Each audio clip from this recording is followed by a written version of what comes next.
येथे राम नाम होईल श्रवण. कुठे कुठे संतांच्या समागमामध्ये. आणि म्हणून संत संग देई आणिक प्रवाही घालू नको. संतांचा समागमाचं महत्व किती पडलं बघा. कारण भगवान म्हणतात उद्धवा, अरे मला जो देवपणा प्राप्त झाला आहे, मला जो पवित्रपणा प्राप्त झाला उद्धवा, हा कोणामुळे? केवळ मी या संतांच्या समागमामध्ये आहे म्हणून. बघा तुम्हाला उभ्या सांगतो, माझ्या बोलण्याला पुरावा नाही आहे, नाही का? आहे ना? बघा, माझी ठाई पवित्रपणा. नाथ महाराज म्हणतात बरं का. हो, नाथ महाराज शब्दातीत करतात आहे. कोणाचा संवाद आहे? काय सांगितलं मी? कोण बोलतोय? कोणाला काय सांगताय? भगवान उद्धवाला सांगतात आहे. उद्धवाचा आणि भगवंताचा संवाद आहे. आठवण करून दिली. तुम्ही सर्व श्रोते ऐक. द म्हणजे डफलन, ड म्हणजे डबल समजणारे श्रोते आमच्या कीर्तनकारापेक्षा एक पाऊल पुढे आहे. फक्त तुम्हाला आठवण करून द्यावी लागते बरं का. विठ्ठला विठ्ठला विठ्ठला विठ्ठला विठ्ठला विठ्ठला विठ्ठला. भगवान म्हणतात उद्धवा, माझी ठाई जे पवित्रपणा, ते संतांचे नियमत जाण. या लागे भक्ता मागे धावे मी आपण. कशा करता? चरण रेणू वंदावया. त्यांचा चरण वंदन करण्याकरता हो मी त्यांच्या पाठीमागे धावतो. नामयाच्या पाठी चाले केशिराज. कशा करता? वंदावया रज चरणीचे रज वंदी शूलपाणी नाचते कीर्तने. त्यांचे संतांचा समागम. हो एवढंच नाही. हो माझे ठाई जे पवित्रपण होते संतांची निमज जाण. या लागे भक्ता मागे धावे मी आपण. चरण रेणू वंदावया. भक्त चरणे रेणू वंदिता. बघा, या भक्तांचं चरण वंदन केल्यानंतर मला काय फायदा झाला? ऐका, तुम्ही ऐका, मी ऐकतोय. भक्त चरण रेणू वंदिता, मजा आली केवढी पवित्रता. माझी ठाय चरणी माहे माथा, जाणत पता सदाशिव. या आदिनाशंकर भगवंतानी देखील माझ्या चरणावर नतमस्तक व्हावं. हा मला जो अधिकार प्राप्त झाला कोणामुळे? केवळ संतांमुळे. म्हणून संत संग देई आणि प्रवाही करू नको. नाथ महाराज देवासमोर सलगीचं बोलणं करतात. देवा तुम्ही कृपाळू आहे नाही का? तुम्ही कसे आहे? भगवान कसा आहे? बहु आहे करुणावंत अनंत नामजा. तू करुणेचा निधान आहे. माझ्या मागणीनुसार तू संतांचा समागम देशील देवा, हे मला जाणीव आहे. पण कोणत्या संतांचा समागम देशील? जरा कान उघडे करून ऐक जरा. कोणत्या संतांचा समागम देशील? देव वसे चित्ती त्याची घडावी संगती. ऐसे आवडते मना देवा पूर्वावी वासना. आणि प्रमाणच द्यायचं झालं तर अखंड दया तुझी प्रीती. अखंड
संतांचा समागम देशील देवा. ऐका.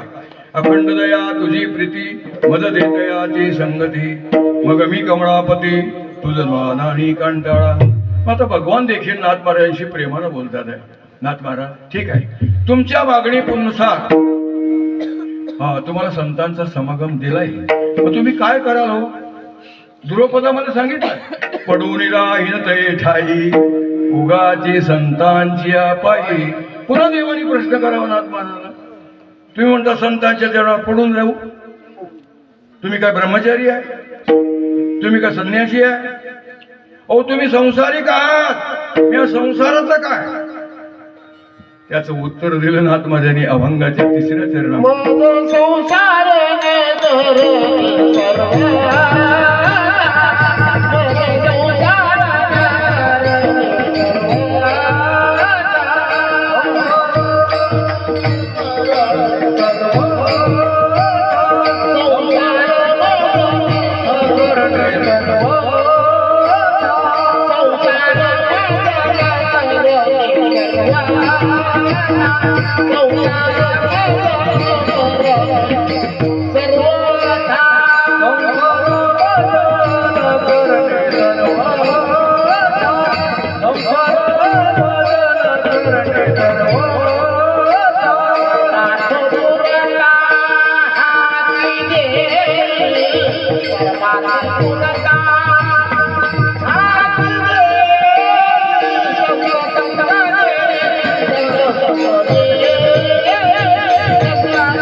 संसार मज न करणे सर्वथा. देवा संसाराबद्दल विचारलंच तुम्ही, संसाराचा उल्लेख केला. तेव्हा काय सांगा, या संसाराचा मला वीट आलेला आहे. बघा संसार कशाला म्हणतो आपण? तुमचा आमचा संसार आणि संतांचा संसार फरक आहे की नाही? बघा तुमचा आमचा संसार बायका मुलं बाळं मडकी गाडगे गाडी बंगला नातेवाईक दिबाखाने म्हणतो. वा वा वा काय माझा संसार, नाही का? याला संतांनी संसार म्हटलेलं नाही. ज्ञानोबारांनी संसाराची व्याख्या केली ज्ञानेश्वरीमध्ये. हो अगाव पूजने आणि निमणे जे साचची जे का मानणे तो जीव लोको मी म्हणे संसार हनगा. म्हणजे जन्म मरण परंपरेला संसार म्हटलेला आहे. मग जन्माचं किती दुःख आहे, मरणाचं किती दुःख आहे हे संतांनी जाणलेलं आहे. आणि त्या जन्म मरणरूपी परंपरेतून मुक्त होण्याकरताच संत समागम मागतात आहे. जन्माचं किती दुःख आहे बघा. नाथ महाराजांनी भागवतामध्ये खूप सुंदर ओळखलेली आहे. जीवात्मा ज्यावेळेला मातेच्या उदरामध्ये गर्भस्थ होतो, काय त्याला यातना होतात माते पित्यानं ठाऊक आहे. मातेची या जठर कुहरी बघा वैवा कशा. मातेची या जठर कुहरी पचून विष्टा मूत्रांच्या दाथरी उकडोनी नवमासवरी उकडी भारी जठराग्नी विष्टाले पच उकडे नाकी तोंडी कृमी किडे गर्भवासीचे दुःख गाडे कवणा पुढे सांगेल. कटवलवून मेळे गर्भवतीचे पुरती डोहळे आणि त्वचे विण गर्भांग पुढे येणे लोळ्याती दुःखी. ती गर्भोदरीची व्यथा नेणती माता आणि पिता तेच कोणी नाही सोडविता.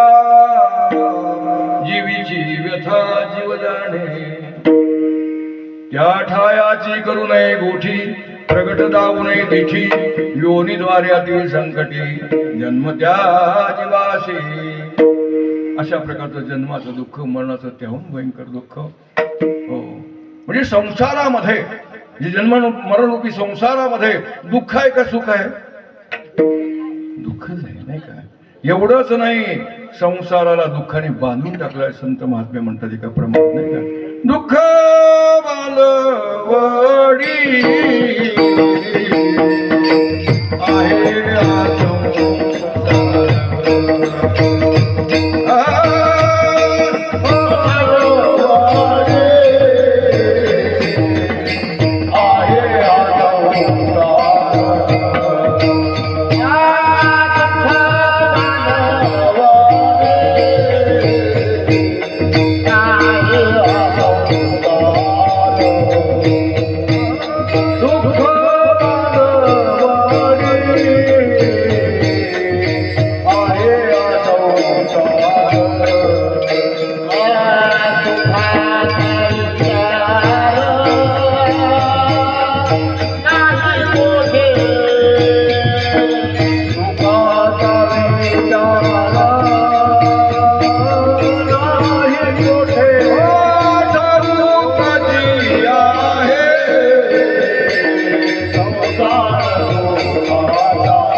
दुःख बांधवडी आहे हा संसार, सुखाचा विचार नाही कोठे, कारण ठाऊकची आहे संसार दुःखाचा. कारण या संसाराचं मूळ दुःख आहे बाबा, नाही का? संसार दुःख मूळ चहूकडे येण, विश्रांती नाही कोठे, रात्रंदिवस तळमळ. तो उडदाचा पापड विस्तावर टाकला, तो कसा होतो, त्याची अवस्था कशी होते? असा वाकडा तिकडे होतो की नाही? तसा जीवात्मा सकाळपासून उठल्यापासून रात्री झोपे जाईपर्यंत खऱ्या सुखा करता वाकडा तिकडे होतोय, पण खरं सुख वाटायला येत. विठ्ठला विठ्ठला विठ्ठला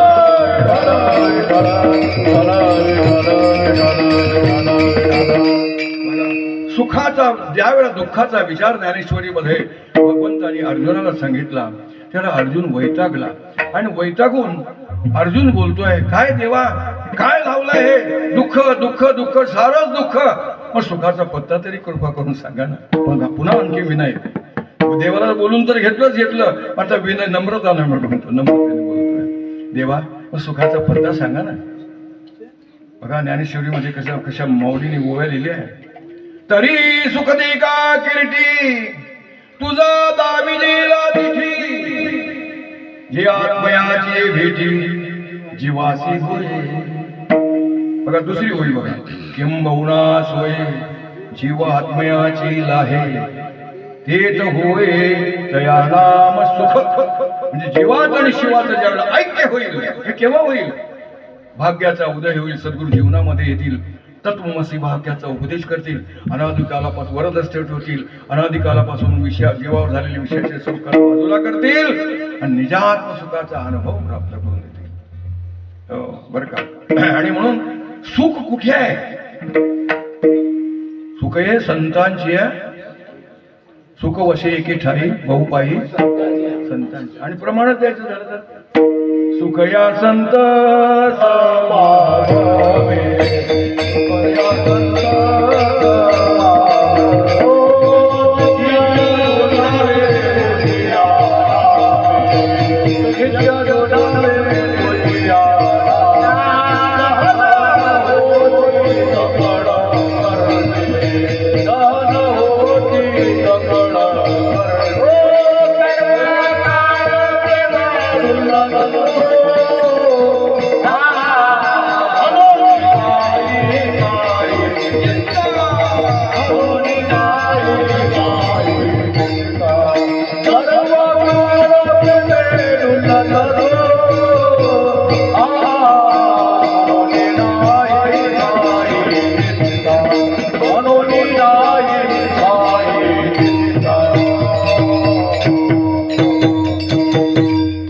परंपरेमध्ये नाटाचा अभंग म्हटला जातो, नाही का? त्या नाटाच्या अभंगामध्ये या प्रमाणाने सुरुवात झालेली आहे. सुख सुख कुठे आहे? सुख या संत समागमे, नित्य दुणावे तुझे या नामे, धन होती सकल कर्मे, सर्व काळ प्रेमे डुलत सो, म्हणून नाही काही चिंता, म्हणून नाही. हो बघा, सुख आहे संतांच्या समागमामध्ये. म्हणून संत संग देई, संत संग देई, आणि प्रवाही घालू नको संसार मज न करणे सर्वता परमार्थ पुरता हाती दे. मग तेवढ्या करतात शिक्कामोर्तब करतात, विनवणी करतात, करुणा भागतात संत समागमा करता अभंगाच्या शेवटच्या चरणामध्ये. जनार्दनाच्या एका करुणा वचनी, जनार्दनाच्या एका करुणा वचनी, जनार्दनाच्या एका करुणा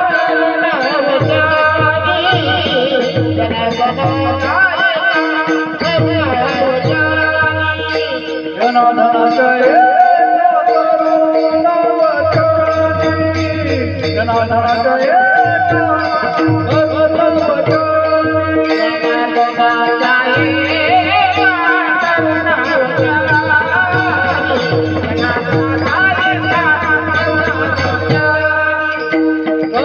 एका करुणा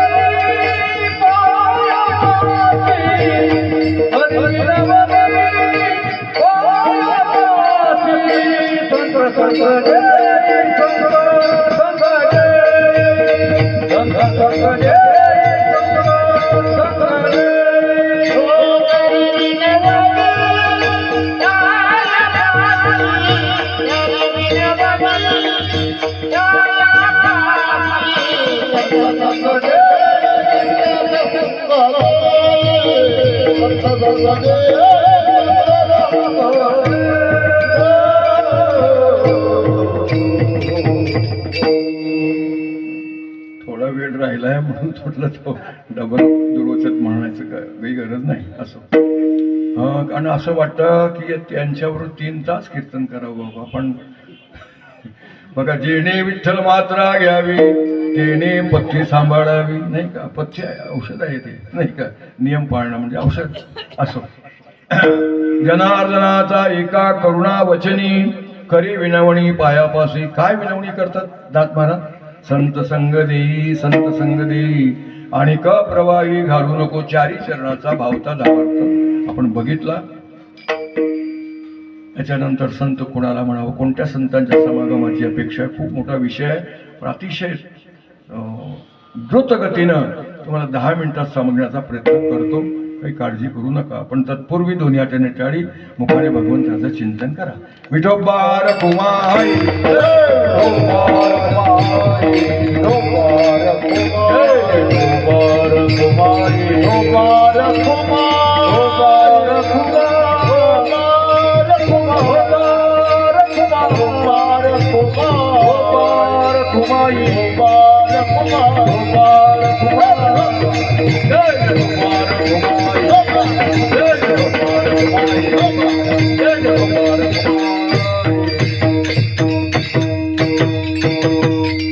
आमच्या तेजस्याचा अंगातच येतो नाही का.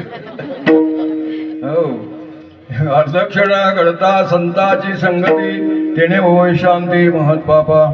अर्धक्षण घडता संताची संगती. तुम्ही आमच्या ते जन्माच्या संतांच्या संगतीमध्ये गेले, आम्हाला का फरक नाही. मग कोणत्या संतांचा समागम, संत कोणाला म्हणावं, संतांची अंतर्लक्षण बाह्य लक्षण कोणती आहे. बघा, अनेक प्रकारचा विषय, खूप मोठा विषय आपल्याला बाकी आहे. पण अवघे 10 मिनिटं आपल्याला शिल्लक आहे. 10 मिनिटात तुमच्या पुढे मांडण्याचा प्रयास मला करावा लागतोय. जर भजन करा, विठ्ठला विठ्ठला विठ्ठला.